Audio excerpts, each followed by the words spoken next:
this ball rolling.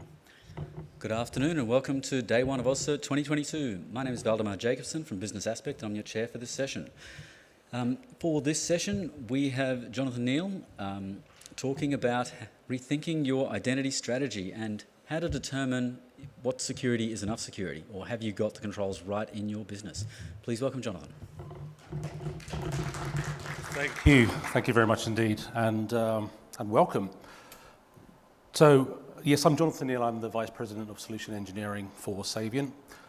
I've now been with Saviynt for about 5.5 years, but in total I've been working in the identity and governance arena probably for about 22 years. So I've seen a lot of change in that time, a lot of evolution in terms of application ecosystems, and a lot of evolution in terms of security challenges, cybersecurity challenges, and of course regulatory compliance, and how that impacts our roles as security professionals and how we address those types of challenges.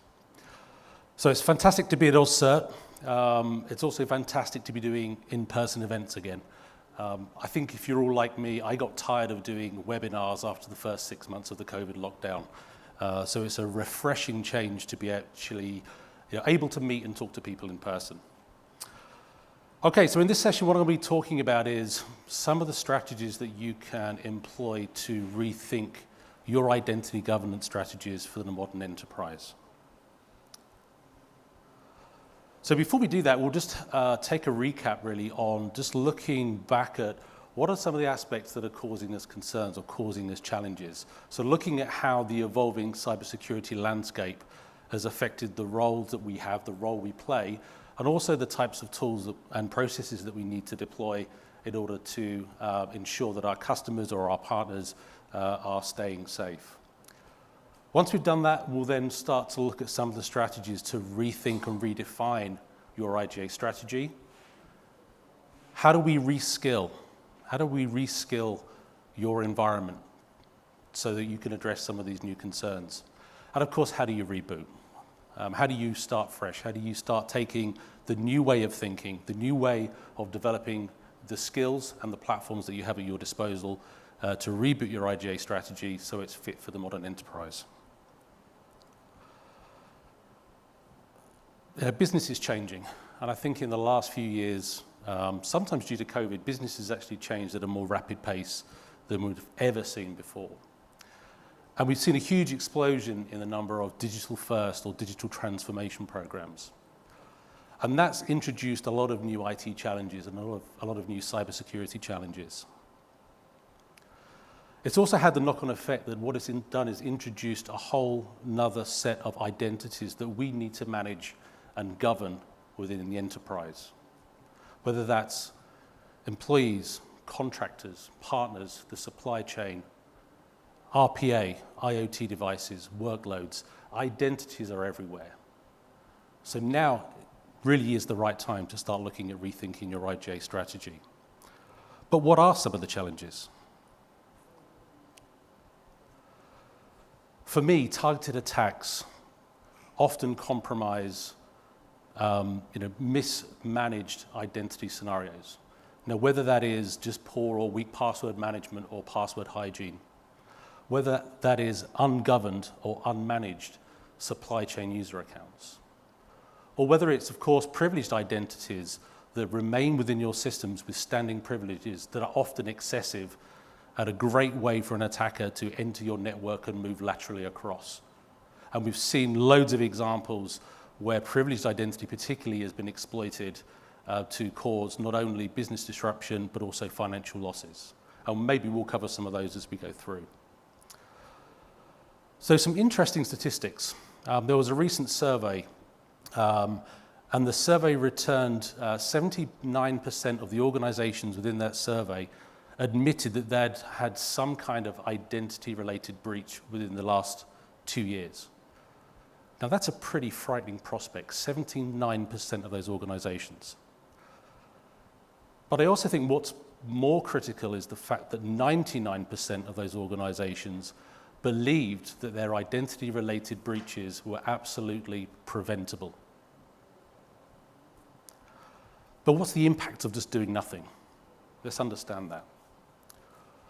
Well, we talked about breaches, and breaches are devastating to any organization, whether it's in terms of audit findings or audit failures, financial impact or reputational damage, or of course business disruption.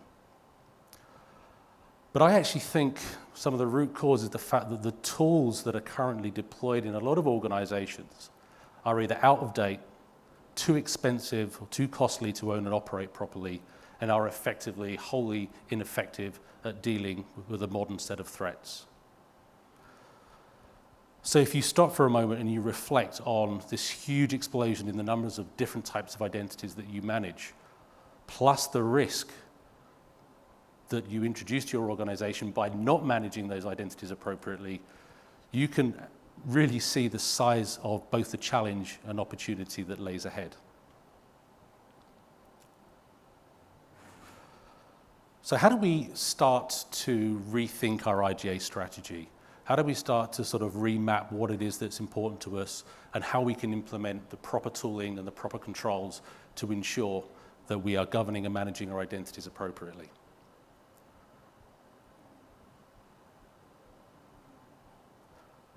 So we need a new way. We need a new way to manage all of these different types of identities within our environment. And we talked about our customers, our partners, our employees, our privileged accounts, and our workloads. But also the actual application landscape or the platform landscape has changed significantly over the last few years as well. So you need a tool that's flexible enough and scalable enough to also be able to onboard some of your business's most critical applications and infrastructure. Whether that is data, infrastructure as a service running in single cloud, multi-cloud, whether it's your core ERP platforms, financial systems, or new SaaS applications and collaboration tools. These things exploded over COVID, where you had to start doing more collaboration with people through different tools like Microsoft Teams, for example. And of course, if you're in the healthcare space, then it's really important for you to be able to manage who has access to some of those electronic healthcare records. So looking at how do I onboard more applications, how do I manage more applications, how do I onboard and manage more identities is really key to be able to drive a 360-degree view across your organization in terms of who has access to what. Is that access being used appropriately? And what does that access really mean? Putting someone in an AD group could have implications beyond your wildest dreams. It could give someone full control over all of your EC2 instances running in your AWS cloud, right? So it's a really important factor to be able to recognize that information and be able to put the right security controls around it. So you can manage your identities. You can secure your business critical applications. And of course, once we start doing this, we can also put in processes to start automating some responses or automating some processes. So I like to think about this, this diagram, and I kind of envision myself sitting in the dark trying to complete a 1,000-piece jigsaw puzzle. It's pretty impossible. But if you now think about this in terms of all of these identities, all of these applications, all of these infrastructure, what we're now looking at is actually a puzzle that's hundreds of thousands of pieces. And the problem is you don't necessarily have a good idea or understanding of what that final picture is actually going to look like.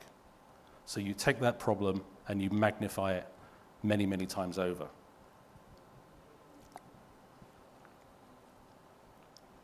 So what is it we can do to help drive some clarity from that chaos that we see?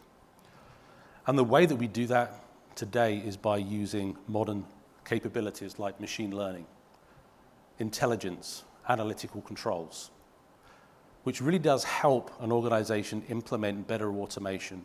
And whether that is managing our user journey from a lifecycle management perspective, how can I give them most of what they need day one? But also, what happens if I need my user to request additional access, discretionary access? How do I make that process more streamlined? How do I make it predictive? How do I tell the user what it is based on their relationship with my organization, what it is they should be requesting? And of course, how do I make sure that what that person is requesting isn't actually going to introduce new risk into my organization, whether that is by granting them access to critical applications or creating segregation of duties which could cause financial fraud or just audit findings. So we're managing the life cycle of these identities, and obviously events is something that naturally occurs through the life cycle of an identity. So how do we make sure when that user changes their role? It could be going from a contractor to an employee. It could be going from sales to marketing. It could be becoming from an individual contributor to a manager. How do we make sure that we are right-sizing the access that they need based on that new role, and we're not introducing additional levels of risk? So this isn't just something that can be done with IGA alone, right? We need to leverage different avenues or different facets to provide some additional information as to how we manage that journey. So thinking about intelligence and analytics, how can we leverage peer group analytics? How can we look at what are other people that have the same set of characteristics as me, or the same sets of attributes as me? What do they have? What does their access look like? What is the level of coherence? Can I use that to make more predictive experience on behalf of my user? Absolutely. Can I use things like historical trends? What have other people requested in the past? Was it successful? Was it approved? Was it rejected? So can I leverage those insights, again, to help me make more informed decisions as an approver as to whether I should grant that access to those users or not? And as I mentioned, one of the key things here is not introducing additional levels of risk. So what other things can I leverage within my IGA ecosystem to help make those better decisions and better automation? Whether it is GRC type integration, segregation of duty checks before I'm granting the access, whether it is leveraging information that's coming from a user behavioral analytics technology or a SIEM system to provide more real-time, more contextual-based risk. And of course, one of the last pieces of the puzzle is just to make sure that when that user's journey within the organization finishes, that we've got to make sure that we are removing those accesses. We're making sure that we are staying clean from a governance perspective. We are not increasing the size of our attack surface by leaving accounts unmanaged, ungoverned, when the user or the owning identity has moved on from the organization. So again, better automation, better lifecycle management, better risk control, better visibility.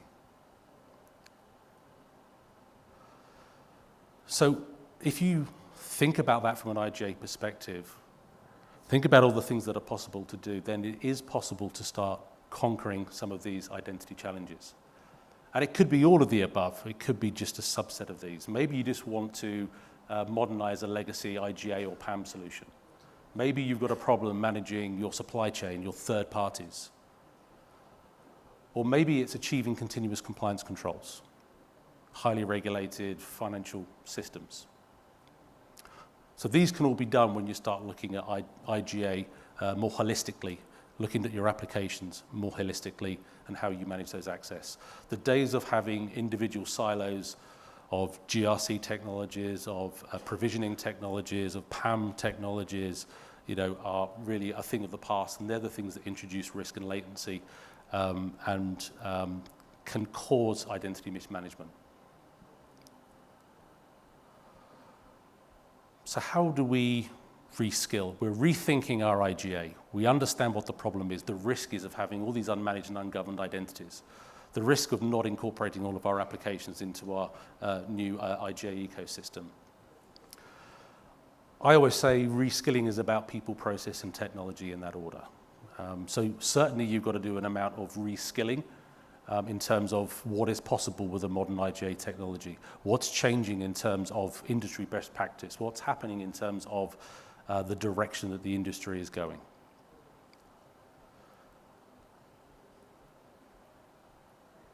Let's get rid of that. So pick on a couple of things, right? I mentioned some major high-profile attacks that caused untold damage and business disruption to a number of organizations in Europe and in North America, particularly in the last couple of years. And one of the things that they're looking to do as an outcome of these types of challenges is to move towards more of a zero trust identity model. And if we think about that in the context of PAM, it's quite straightforward, right? Traditional PAM vendors, they go off, they scan all the privileged identities in your data center, and they put them in a vault.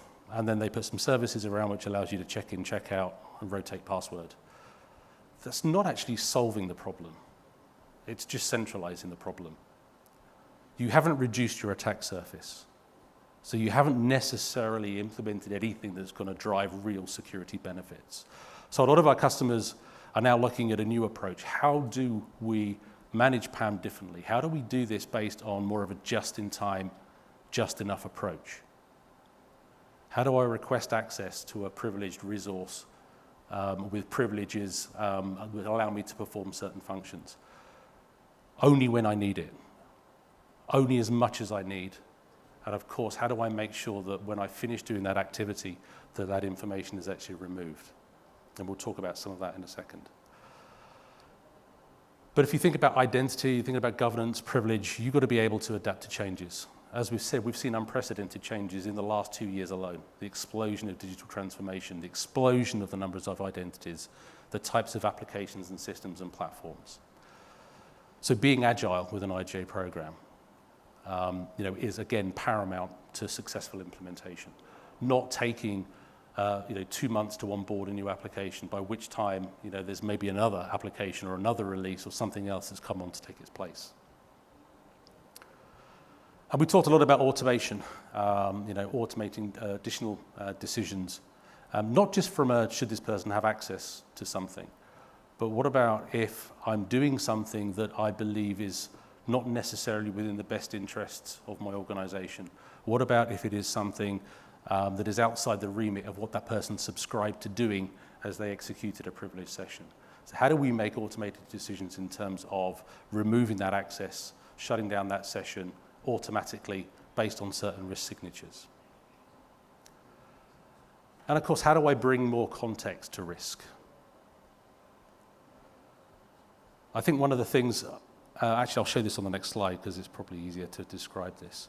So if you think about this from harnessing the power of identity today and harnessing the power of additional providers, we're extending the visibility, we're extending the risk profile to different avenues. Yes, we're managing all of our identities across in the top right there.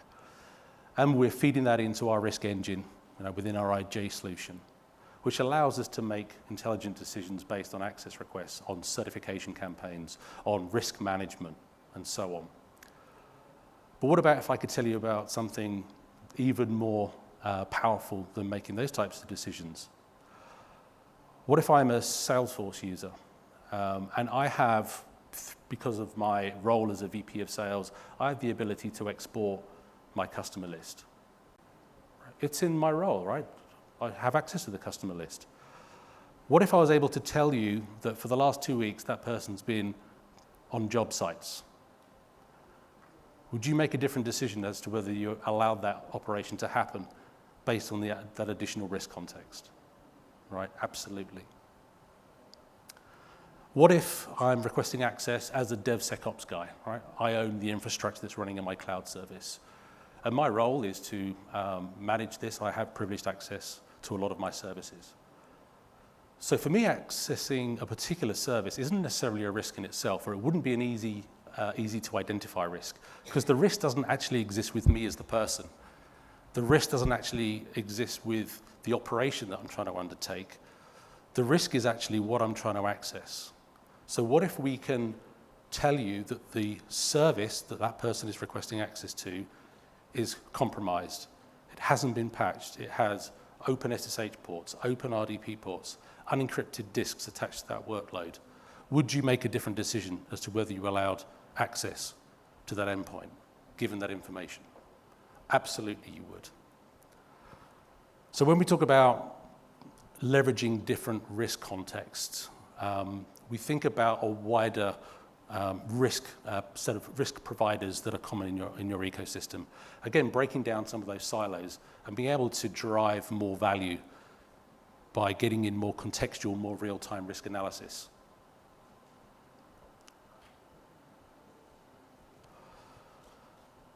So some of the pillars of success for a converged IGA platform from my perspective? I think, first of all, extensibility. Looking for a platform that you can start with a set of use cases. Maybe it's on IGA, maybe it's automation, maybe it is third-party access management. But as and when you mature, as and when you evolve that IGA strategy, how do I provide more services without disruption, without heavy lifting, without more coding, without different integrations?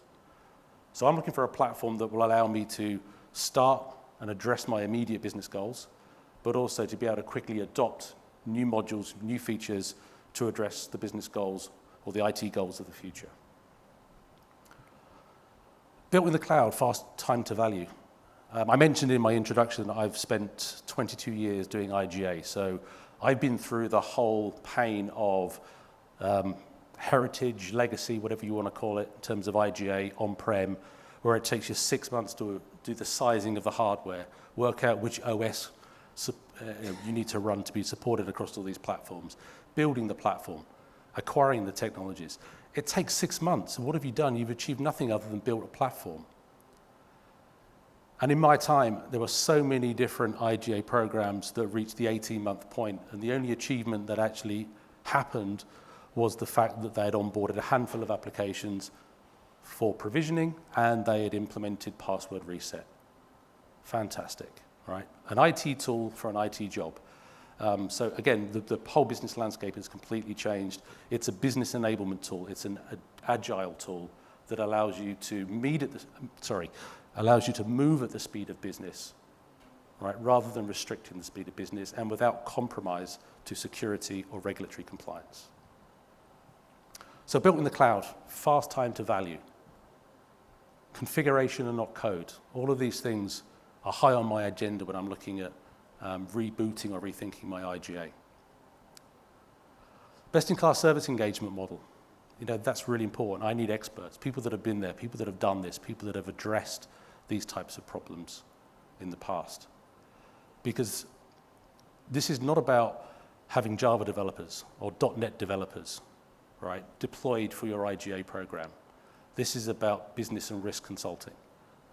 So, you know, the people that you need in order to help build that center of excellence within any enterprise, you know, has really kind of shifted from deep technology to, yes, obviously you still have to have that grasp of technology, but you need to be able to translate what the business is requiring, what internal audit function is requiring, you know, what the CFO is needing from, let's say, an SOD perspective.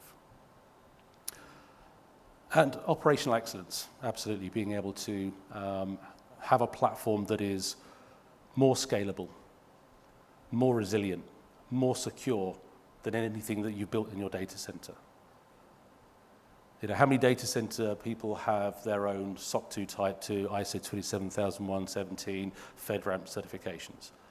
Right. So the whole blockers, the whole challenges of moving to the cloud, oh, it's my data, it's in the cloud, it's not secure. I mean, that's not correct. You're looking at these platforms now that are very, very well secured, very well certified, you know, and this is an annual process to maintain these certifications. And again, that is everything from people, process, technology. Who are you hiring? What is the background check? What are they going to be doing for you? Right? All these things become really, really important. And is that a headache that you want to maintain yourself running on-prem, running all these servers, running all this real estate, keeping the lights watered, keeping upgrades done? Right? Not focusing on how do I actually work with the business to provide you know, a more efficient IGA process.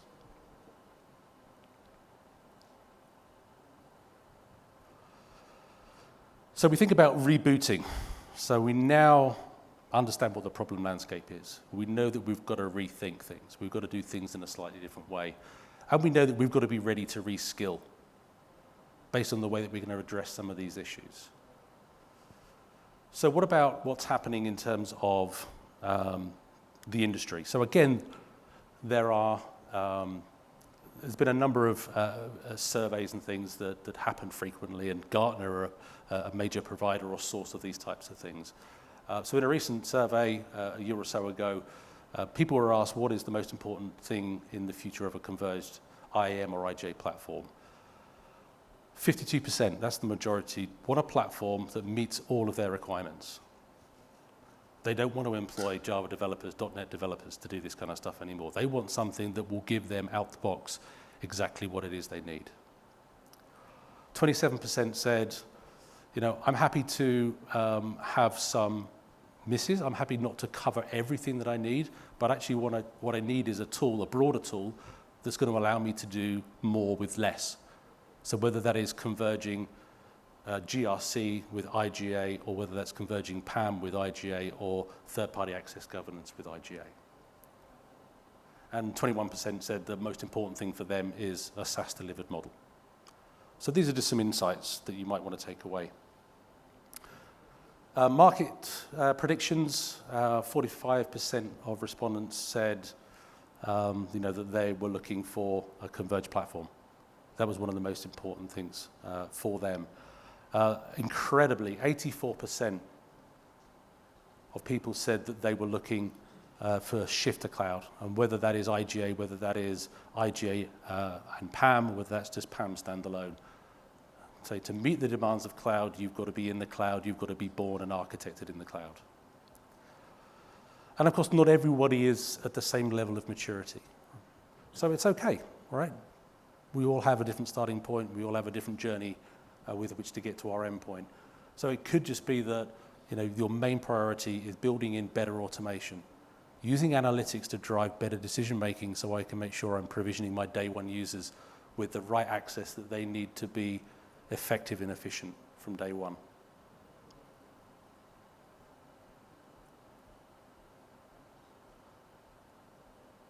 So, just to finish off, introducing the market-leading #1 converged identity platform. Being able to onboard any application, any infrastructure, any identity, any cloud, and being able to deliver services across those identities, such as identity governance administration, privileged access management, third-party governance, application GRC, and data protection.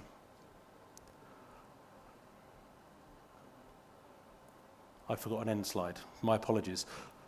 So in summary, I really hope that you found some aspects of that interesting, or at least informative. And of course, if you want to come back and learn anything more about Saviynt, then obviously we're going to be in the main expo area.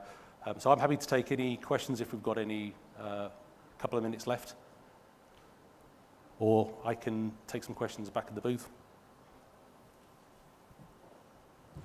There don't seem to be any questions from the audience, okay, either locally or remote. So if everybody could please thank the speaker and on behalf of the conference. Oh, thank you very much. Thanks, Thank you. everyone. So we've got a 14-minute break until the next session. The next one in here I was looking at just a moment ago, there we go, what the bad guys are looking for, cloud misconfigurations. So that could be interesting. So anyway.